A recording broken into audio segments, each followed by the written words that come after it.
இந்த உலகத்திலேயே ரொம்ப அதிக நம்பிக்கைக்குரிய எல்லா நாடுகளும் நம்புகிற ஒரு கடன் பத்திரம் பாண்டுன்னா அது வந்து அமெரிக்காவுடைய ஃபெடரல் ரிசர்வ் பாண்டு தான். அதனுடைய வட்டி விகிதம் தான் உலகத்தினுடைய வட்டி விகிதத்தையே நிர்ணயம் பண்ணுற அளவுக்கு வலிமையான ஒன்று.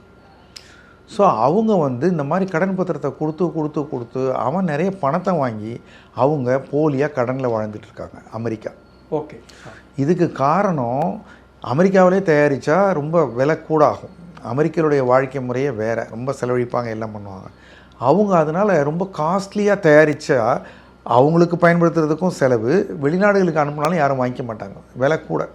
கரெக்ட். அதனால் எந்த நாட்டில் வேலைவாய்ப்பு இல்லை, மக்கள் ஏழ்மையில் இருக்காங்க, பணம் சம்பாதிக்க விரும்புகிறாங்களோ அந்த நாடுகளுக்கு உற்பத்தியை தள்ளி விடுறது. வியட்நாமா நீ சட்டை பண்ணிக்கிட்டா, சீனாவா நீ கம்ப்யூட்டர் பண்ணித்தா, இந்தியாவா நீ வந்து உன்னுடைய நகையை பண்ணி கொடு, யார் வேணாலும் பண்ணி கொடுங்க, அமெரிக்காக்குள்ளார வாங்க வந்து நீங்கள் விற்றுக்குங்க. அப்போது எல்லா நாடுகளும் சந்தோஷமாக ஏற்றுமதி பண்ணுது.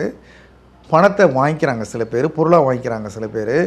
ஆனால் சீனாவுக்கெல்லாம் அவங்களால திருப்பி கொடுக்குறதுக்கு ஒன்றும் இல்லை. அமெரிக்காவில் பாண்டு தான் இருக்குது, ஜப்பானுக்கு பாண்டு தான் இருக்குது. இப்படி தான் ஒரு பக்கம் கடன் உயர்ந்துருச்சு அமெரிக்காவுக்கு, இன்னொரு பக்கம் அமெரிக்காவில் உள்நாட்டு உற்பத்தி குறைஞ்சி போய் எல்லாம் வெளிநாட்டிலேருந்து சீப்பாக வாங்கிட்டு சந்தோஷமாக இருக்காங்க. இப்போ நீங்கள் ஸ்ரீலங்காவுக்கு போனால் அங்கே உள்ளூர் பிராண்டே பெருசாக இருக்காது. நம்ம இந்தியாவுனா இப்போ மாருதி கார் நம்ம சொல்லலாம், அம்பாசிடர்னு சொல்லலாம், நம்ம மிக்சியில் 10 வெரைட்டி சொல்லலாம், டிவி. அங்கே உள்நாட்டு பிராண்டு கிடையாது. அந்த மாதிரி தான் பல நாடுகள், ஏழை நாடுகள் இருக்குது. ஆனால் இந்தியா அப்படி கிடையாது, தன்னிறைவு அடைஞ்சிடும். நம்மளே எல்லாம் நமக்கு தேவையானது எல்லாம். சிமெண்ட்டுன்னா 50 கம்பெனி இருக்குது, காருன்னா 20 கம்பெனி இருக்குது, ஃபோனு எல்லாமே நம்ம தயாரிச்சுக்கிறோம். அப்போ எல்லாம் நம்ம தயாரிக்கிறதுனால நம்ம ஆளுங்களுக்கு வேலை கிடைக்கிது, நம்ம ஆளுங்களுக்கு சம்பளம் வருது.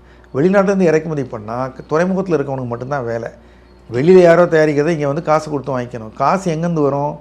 காசு உள்நாட்டிலேருந்து கொடுக்கறதுக்கு பத்தாது. அப்படிப்பட்ட நிலைமையில் பல நாடுகள் இருக்க அவங்க எல்லாம் அமெரிக்காவுக்கு ஏற்றுமதி பண்ணி வாங்கிட்டு இருக்காங்க.